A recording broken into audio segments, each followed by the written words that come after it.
Eu queria começar pedindo a opinião de vocês. No meio do povo de Deus, existe competição? Será? Ninguém tem uma opinião diferente? Eu sei que no mundão tem. No mundo sem Deus, competição é algo normal, né?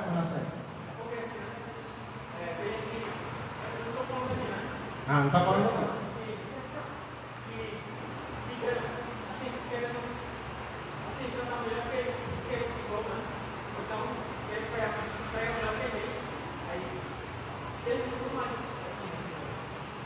Ok, não sei se deu para todos ouvirem, mas o Manassés disse que não é aqui. Mas ele disse que há essa prática de alguém querer cantar mais do que alguém, alguém querer pregar melhor do que os outros. Então isso existe no meio do povo de Deus. Existe? No mundo existe. Será que no meio cristão também existe competição? É sobre competição que nós vamos meditar hoje. Para isso eu convido você a abrir a palavra de Deus no livro de Gênesis, capítulo 30. Nós estamos, irmãos, em meio a uma série sobre os filhos de Jacó. O tema é Conhecendo os Filhos de Jacó.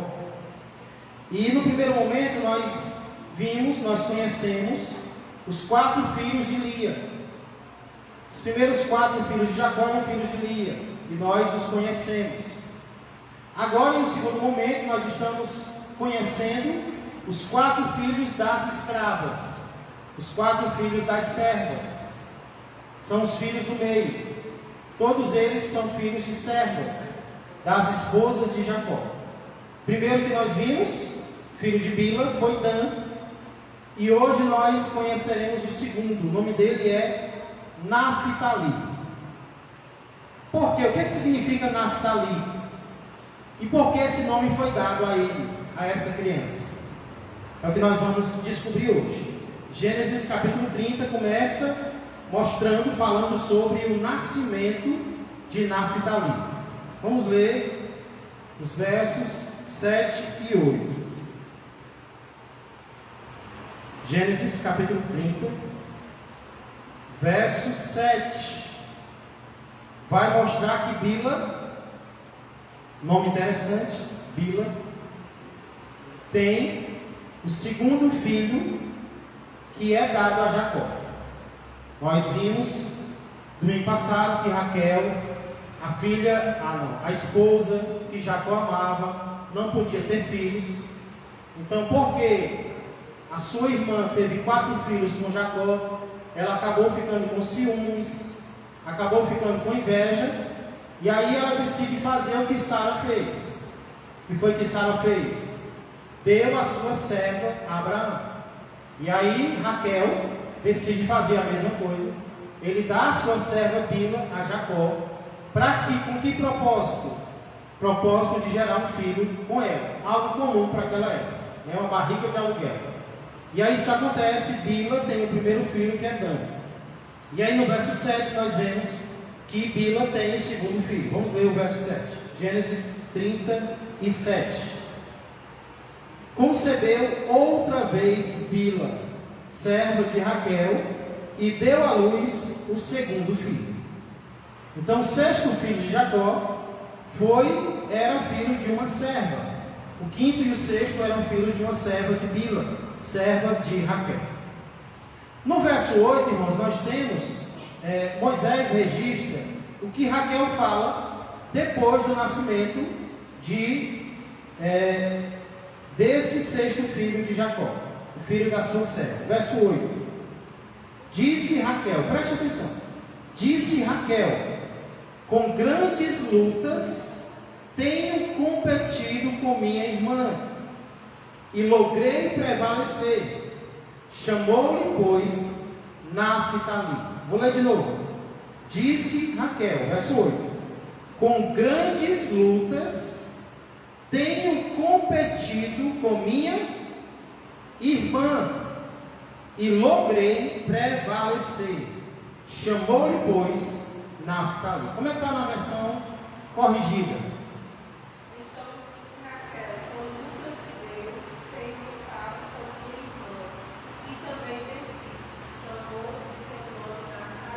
Muito bem, alguém tem outra versão fora a revista e atualizada ou a corrigida? Não? Estão iguais a essas duas? Duas coisas chamam a atenção aqui, irmãos. Primeiro é a competição que Raquel diz que tem tido. Ela, com a própria boca, diz: eu tenho competido. Na verdade, ela diz: com grandes lutas. Ela não considera as lutas pequenas. Ela diz: com grandes lutas eu tenho competido. Mas com quem ela tem competido? Ela tem competido com um inimigo. Ela tem competido com uma inimiga dela. Ela tem competido com alguém de outro país. Ou alguém apenas da própria cidade dela. Ela tem competido com uma estranha, alguém que ela não conhece, é isso? Ela tem competido com quem? Com a sua própria irmã. E eu vou logo adiantando para vocês. Vai piorar. Aqui já é feio alguém abrir a boca para dizer que tem competido com a sua própria irmã. Mas vai ficar um pouquinho pior daqui para frente. Então não perca as cenas dos próximos capítulos. Essa é a primeira coisa que chama a nossa atenção aqui. Alguém abre a boca para dizer: eu tenho competido, eu tenho lutado, eu tenho brigado com a minha irmã.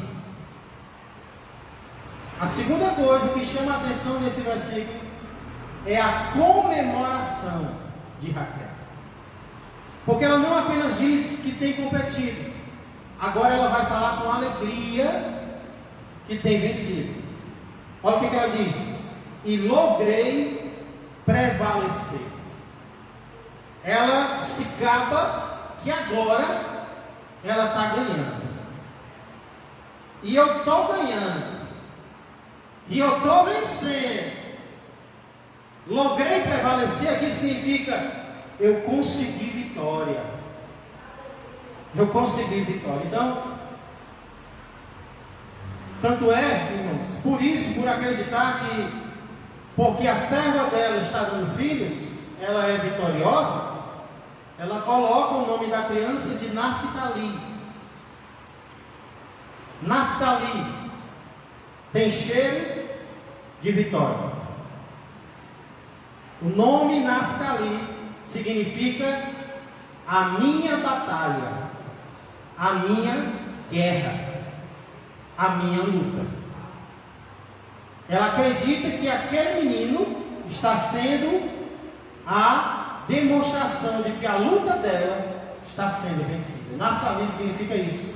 Ou então, aquele que é dado mediante luta, aquilo que é alcançado mediante batalha.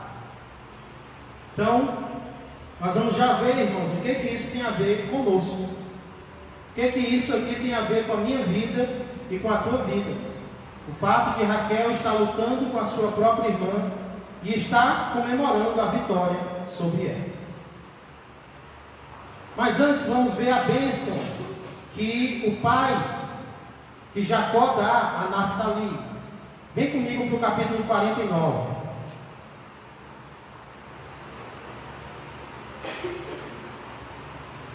Gênesis 49, verso 21. É um verso bem curto. A bênção que Jacó dá para Naftali é uma bênção curta. Apenas um versículo e um versículo pequeno.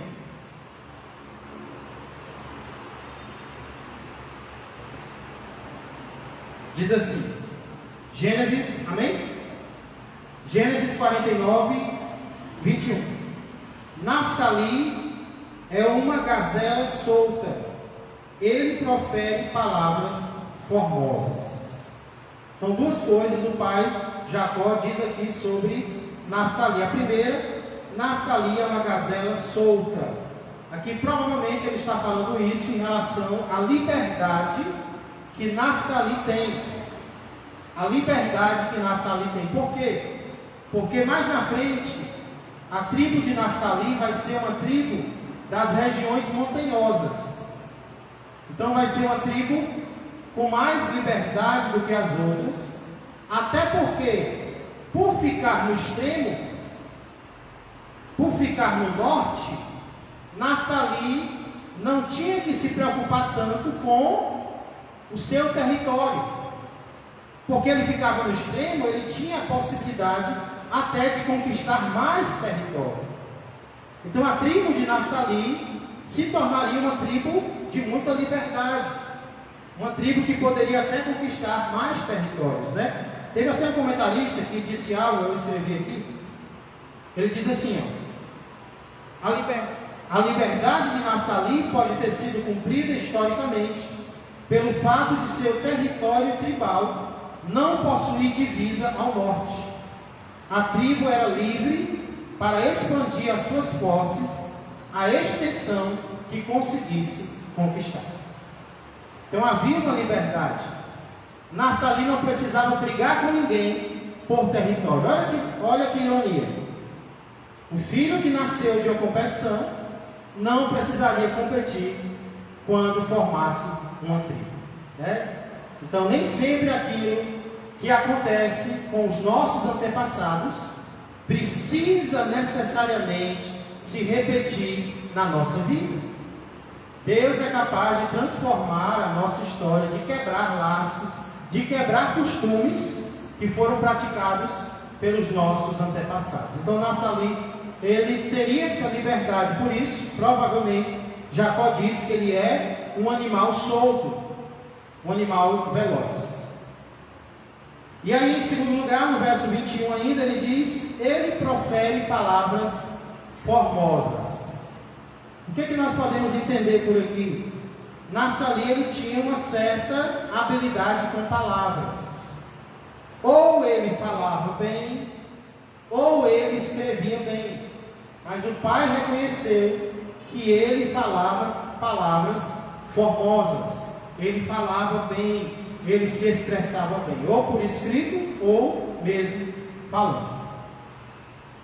Então, irmãos, a Bíblia não diz muita coisa sobre o homem Naftali. Claro que vai ter a tribo de Naftali depois, mas nós estamos nos concentrando na pessoa, e a Bíblia não diz muito a ele. Porém, através dele, a Bíblia diz muito a nós. E eu queria nesse momento chamar a atenção para algumas verdades que eu tiro aqui da história desse homem chamado Naftali. Primeira verdade que eu encontro aqui é que se nós não tivermos cuidado, nós nos encontraremos lutando contra os nossos irmãos de carne. Se nós não tivermos cuidado, nós nos encontraremos lutando contra os nossos próprios parentes, contra os nossos próprios familiares. Porque aqui eu estou me referindo a irmãos, mas claro, nós podemos aí ampliar para parentes de uma forma geral. Como aqui nós vemos, irmãos, aqui nós vemos o exemplo de irmãs, filhas do mesmo pai, da mesma mãe, competindo uma com a outra, lutando uma contra a outra. E a Bíblia está cheia de histórias e exemplos de coisas assim acontecendo. Primeiro homicídio foi cometido por quem? Por estranhos? Não. Primeiro homicídio da Bíblia foi cometido por irmãos. Um irmão se levanta contra o outro e o mata. Para começar a Bíblia, para começar a história, um irmão mata outro irmão. E na Bíblia nós temos exemplos e mais exemplos de irmãos brigando por reino, irmãos brigando por terra, irmãos brigando por dinheiro, irmãos brigando por tudo. E se nós não tivermos cuidado, nós vamos acabar lutando contra a nossa própria família, nós. E às vezes nós nem percebemos. Jesus, inclusive, chegou a dizer certa vez que os inimigos do homem serão os da sua própria casa. Mas em que sentido ele falou isso? No sentido de que você se converte e alguém da sua casa não se converte. O que é que vai gerar aí? Vai gerar uma harmonia ainda maior, né? Não, se prepare. Jesus disse: eu vim foi trazer espada. Eu vim trazer espada. Por que eu vim trazer espada? Porque muitas vezes um vai aceitar Jesus e o outro não vai. E esse que não aceita vai brigar. Então, trazendo um pouquinho para uma aplicação mais geral, parece, irmãos, que às vezes é até mais comum a gente se chatear com alguém de dentro da nossa casa do que com alguém de fora. Eu digo para os jovens,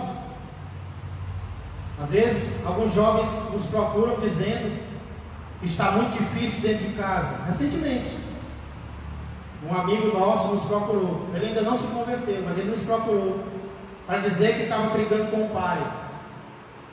E aí eu disse para ele: realmente, dentro de casa parece que às vezes é mais difícil do que fora. Mas faça um esforço, porque tem filhos que hoje não tem mais o pai. E queriam ter, nem que fosse para dar caramba. Então você ainda tem, aproveite. Faça as pazes com ele, se reconcilie, né? Então às vezes, irmãos, parece que os locais dos quais deveria ser mais fácil servir a Deus ou ter uma paz, às vezes acaba sendo mais difícil, né?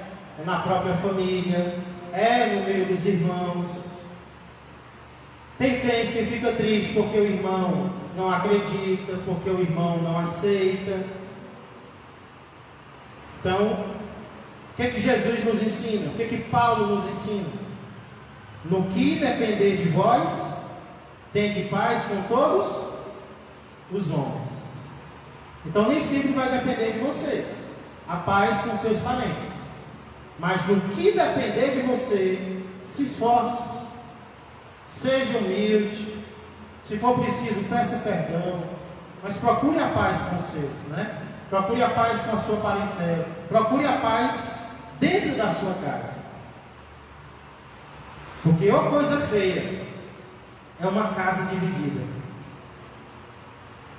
O diabo diz, não, Jesus diz que a casa do diabo é dividida, né? A casa, o diabo quer uma casa dividida. Por quê? Porque ele sabe que uma casa dividida não subsiste. Ela não fica de pé, ela cai. Igreja dividida não prospera. Casa dividida não prospera. Empresa dividida não prospera. Tem que ter união para haver prosperidade. Isso vale no sentido carnal, no sentido familiar. Porém, tem outra verdade ainda mais grave do que essa. Se nós não tivermos cuidado, nós nos encontraremos lutando contra os nossos irmãos na fé. E se é feio lutar contra os seus próprios parentes carnais, imagina lutar contra a sua família espiritual. Aí eu volto àquela pergunta que eu fiz no início. Tem isso no meio do povo de Deus? Tem briga? Tem competição? Tem disputa? Vamos citar alguns exemplos de disputa que existe no meio do povo de Deus. Primeiro, disputas por pessoas. Às vezes, dentro de uma igreja, tem disputa por alguém. Tem jovem disputando jovem. Tem jovem brigando. Já vi aqui na igreja os três. Eu pregando para os três. E aí, às vezes, o que acontece é que quem ganha acaba perdendo. Tem uma luta por alguém. E quem ganha esse alguém acaba perdendo. Por quê? porque esse alguém não era alguém por quem lutar. Era só disputa mesmo, era só briga mesmo para ter aquela pessoa. Então, às vezes, por pessoas tem luta nas igrejas. Pelo que mais? Quem pode citar aí? Por ministérios, deixar isso para o final. Pelo que mais? Muitas vezes há lutas por ideias. E às vezes é que aquela ideia prevaleça na igreja. Não, mas eu penso assim, e eu acho que tem que ser assim. E é algo que nem está na Bíblia. Às vezes é algo que não é central a doutrina, mas você quer, o outro não quer. Aí você vai lutar para aquela sua ideia prevalecer na igreja. Isso é uma disputa. Isso é uma luta, isso é uma contenda que você está tendo com o irmão por algo que é seu. Você quer que seja do seu jeito. Você quer que a parede seja pintada da cor que você quer.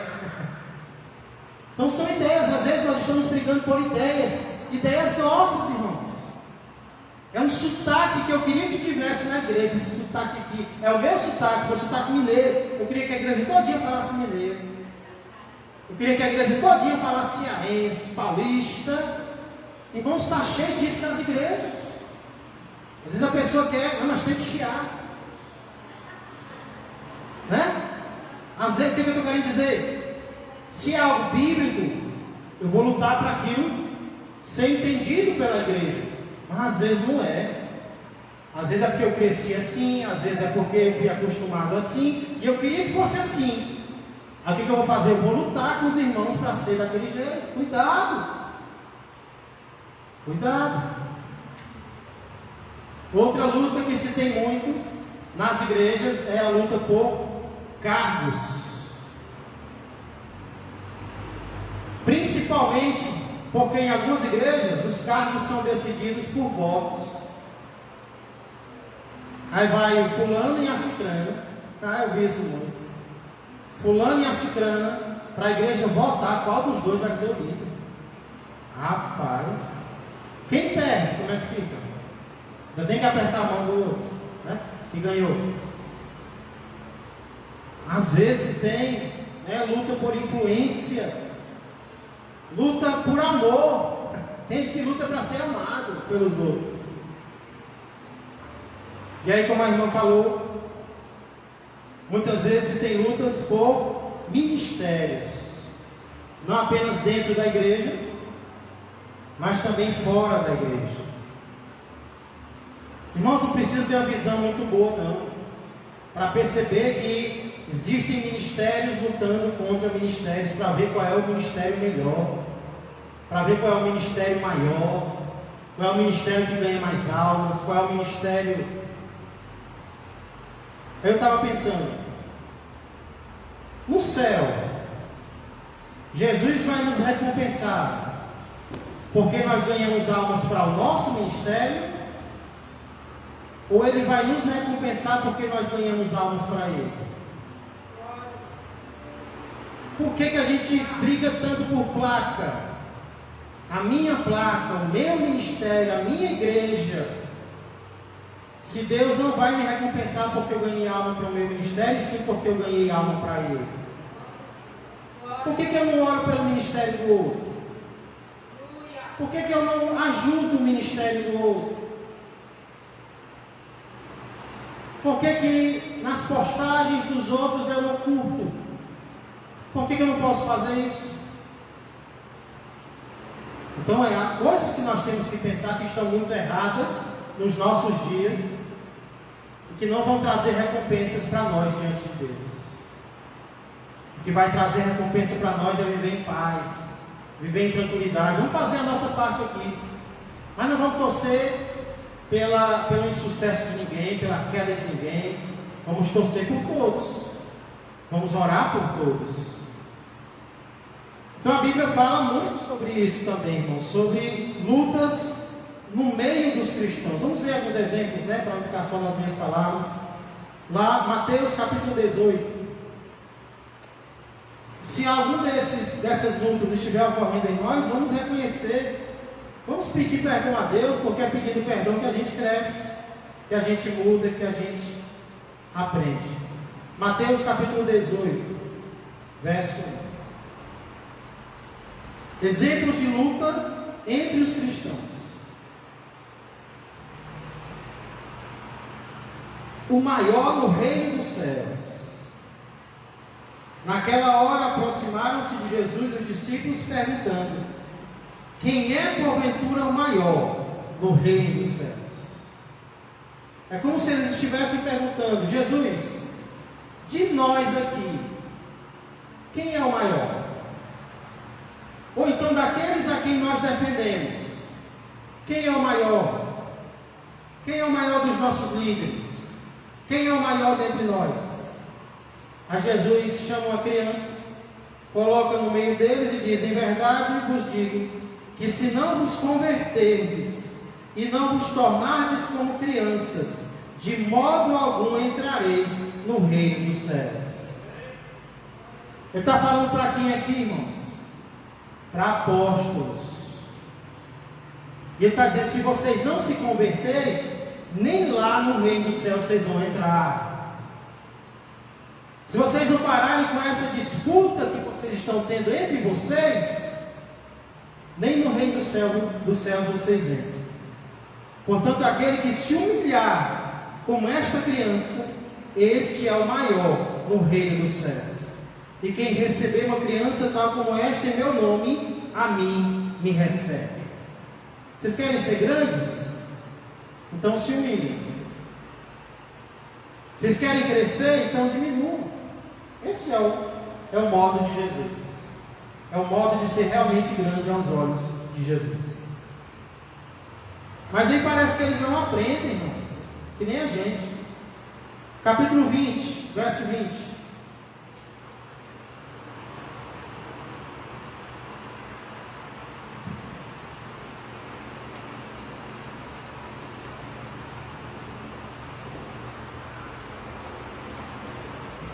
Mateus 20, 20. Então se chegou a ele a mulher de Zebedeu, com seus filhos, e adorando pediu-lhe um favor. Perguntou-lhe ele: que queres? Como se Jesus dissesse: eu sou garçom agora, qual é o seu pedido? Ela respondeu: manda que no teu reino estes meus 2 filhos se assentem, um à tua direita e o outro à tua esquerda. Queria nada, né? Nada, era só direita e esquerda. Ou seja, que Jesus seja o primeiro, tem problema, mas que os meus filhos sejam o segundo e o terceiro.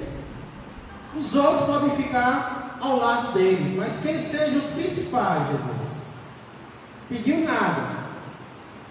Qual é a resposta de Jesus? Mas Jesus respondeu: não sabeis o que pedis. Podeis vós beber o cálice que eu estou para beber?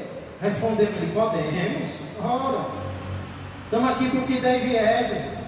Então lhes disse: bebereis o meu cálice, mas o assentar-se à minha direita e à minha esquerda não me compete concedê-lo, é porém para aqueles a quem está preparado por meu Pai. Ora, ouvindo isto, os 10 indignaram-se contra os 2 irmãos. Essa vaga aí era nossa. Então Jesus, chamando-os, disse: sabeis que os governadores dos povos os dominam, e que os maiorais exercem autoridade sobre eles. Não é assim entre vós. Pelo contrário, quem quiser tornar-se grande entre vós, será esse o que vos sirva. E quem quiser ser o primeiro entre vós, será vosso servo. Tal como o Filho do Homem, que não veio para ser servido, mas para servir e dar a sua vida em resgate por muitos. Glória a Deus. Mas não foi só entre os apóstolos que teve competição, não. 1 Coríntios, capítulo 1, verso 11.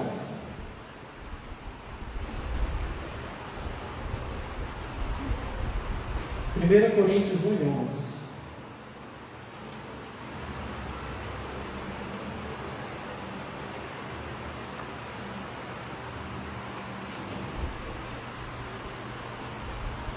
Alguém lê para mim?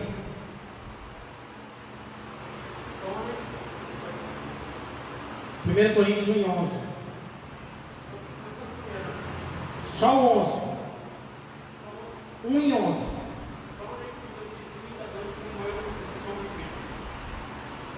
Primeiro Coríntios 1, capítulo 1, verso 11. 1 Coríntios 1, verso 11.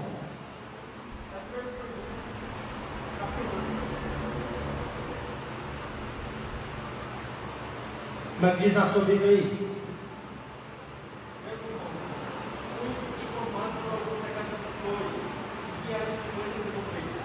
Muito bem. Pois a vosso, aqui na mesa diz assim, ó. Pois a vosso respeito, meus irmãos, fui informado pelos da casa de Cloe, de que há o quê? Contendas. Contendas, no grego é polemai. Polemai lembra o quê? Polêmicas. A palavra polêmica na Bíblia significa brigas. Eu fui informado.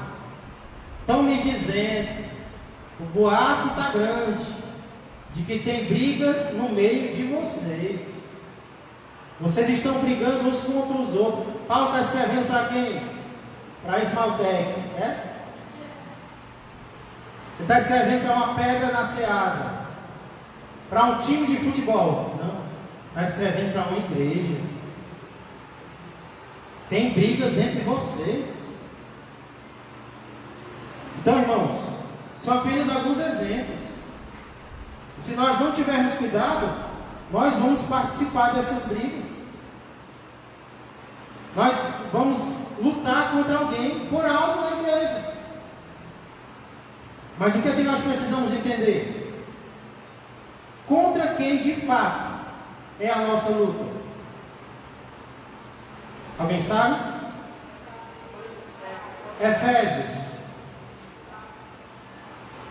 Efésios 6, verso 10. Quanto ao mais, sejam fortalecidos no Senhor e na força do seu poder. Verso 11. Revestidos de toda a armadura de Deus, para poder ficar firmes contra as ciladas do diabo. Verso 12. Por que eu tenho que me revestir da armadura de Deus? Por que não pode ser uma armadura qualquer? Ele diz, porque a nossa luta não é contra o sangue e a carne, e sim contra os principados e potestades, contra os dominadores deste mundo tenebroso, contra as forças espirituais do mal nas regiões celestes. Paulo diz, vocês precisam da armadura de Deus. E por que vocês precisam da armadura de Deus? Porque vocês não estão lutando contra homens. Ou seja, a nossa luta não é contra homens. A nossa luta não é contra a nossa família. A nossa luta não é contra os irmãos da nossa igreja. A nossa luta não é contra o nosso patrão, contra o nosso empregado, contra o nosso colega, não. Ele diz, a nossa luta é contra principados e potestades, contra os dominadores deste mundo tenebroso, contra as forças espirituais do mal nas regiões celestes. Nós achamos que a luta é contra aquela pessoa que nós estamos vendo, e não é. Nós temos que lutar por ela e não contra ela. No trânsito é muito comum, irmãos, nós pegarmos engarrafamento e aí nós ficamos chateados com quem? Com o carro que está na frente. Por que esse carro não sai do meio? Rapaz, mas que homem lerdo. Por que não sai do meio? Rapaz, sai do meio, está apressado. Só que o problema não é quem você está vendo. O problema é lá na frente. É um acidente que você nem viu, mas que aconteceu. Ou um caminhão que deu prego, você não está vendo. Você está colocando a culpa em quem você está vendo. E ele está enfrentando a mesma luta que você está enfrentando. Então, ao invés de olhar para quem você vê, eu tenho que colocar os óculos do Espírito Santo. Porque quando eu coloco os óculos do Espírito Santo, eu vou enxergar a realidade espiritual. E a realidade espiritual é que eu não estou lutando contra aquela pessoa que eu estou vendo. Talvez ela está sendo influenciada pelo mal. Talvez algo aconteceu na vida dela, que ela não está bem. Talvez ela está sendo oprimida. Talvez ela está sendo usada como a mulher de Jó foi. E como muitas vezes na Bíblia, pessoas próximas a você serão. E se você olhar com os olhos carnais, você vai olhar o quê? Você vai ver o quê? Rapaz, essa pessoa é contra mim. Eu passo por ela, não me dá nem a paz. Vou sair da igreja. Porque eu passo pela pessoa no meio da rua, lá na igreja me cumprimenta, mas fora não me cumprimenta. Eu vou sair dessa igreja. Aí você coloca os olhos espirituais, o que você vê? Eita, você vê um monte de capeta voando. Um monte de demônio tentando aquela pessoa, colocando dificuldade, luta na vida dela. Ao invés de você ficar com raiva dela, você vai orar por ela. Ó Senhor, tem misericórdia. A luta dela está maior do que a minha. A minha está difícil, mas dela está pior. Eu não vou agora lutar contra ela. Eu vou dar as mãos a ela, eu vou lutar com ela. Para que ela seja vitoriosa e eu seja vitorioso. Né? Mas só se colocar os óculos espirituais. Vamos fazer isso hoje, irmãos. Talvez você está chateado com alguém. Você está desanimado com alguém. Sabe por quê? Você está olhando com os olhos carnais. Usa os óculos do Espírito Santo hoje. Coloca agora os óculos do Espírito Santo. Aí você vai ver agora o que tem espiritualmente sobre a vida daquela pessoa. O que está acontecendo com essa pessoa, né? E você vai ver que a luta não é contra ela, não é contra ele, não é contra o seu filho, não é contra os seus pais, é contra as forças espirituais do mal. Amém? Vamos orar. Vamos pedir que Deus renove as nossas forças para continuarmos lutando as guerras espirituais. Senhor Deus e amado Pai, eu quero agradecer ao Senhor. Muitas vezes nós reconhecemos que o Senhor está acima de nós em todos os sentidos, inclusive na paciência, Pai. Às vezes nós dizemos: se eu estivesse no lugar de Deus, eu já teria destruído tudo. Porque nós somos assim, Pai. Mas o Senhor é longânimo, o Senhor é paciente, inclusive com nós, com cada um de nós, Pai. Inclusive conosco. Quantas vezes, Pai, o Senhor já nos disse que a nossa luta não é uns contra os outros, mas nós persistimos em achar que é. Nós nos chateamos uns contra os outros, nós brigamos. Mas agora o Senhor traz à minha mente, à minha memória, que Raquel teve um filho do seu próprio ventre. Não foi quando ela brigou com a sua irmã, foi quando ela usou as armas espirituais e orou ao Senhor. Porque quando ela orou, a tua palavra diz que o Senhor ouviu a sua voz. Não precisou mais ela brigar com a sua irmã, não precisou mais ela contender com aquela que era filha do seu próprio pai. Bastou ela olhar para ti, orar a ti, e o Senhor realizou um milagre na vida dela. Mas muitas vezes nós estamos brigando, e Tiago vai dizer que nada tendes, porque nada pedis. Viveis a lutar e a fazer guerras, viveis a contender uns com os outros, e é por isso que não tem nada, porque está brigando contra quem não deve brigar. Na verdade, Senhor, nós só precisamos orar, e o Senhor vai fazer o milagre na vida, na nossa vida e na vida de quem? Por quem nós oramos. Então agora, Pai, nós queremos sair daqui renovados na nossa luta contra as pessoas certas. A nossa luta não é contra a nossa família, é pela nossa família. A nossa luta não é contra os irmãos da nossa igreja, é pelos irmãos da nossa igreja. Não é contra os nossos colegas de trabalho, é pelos nossos colegas de trabalho.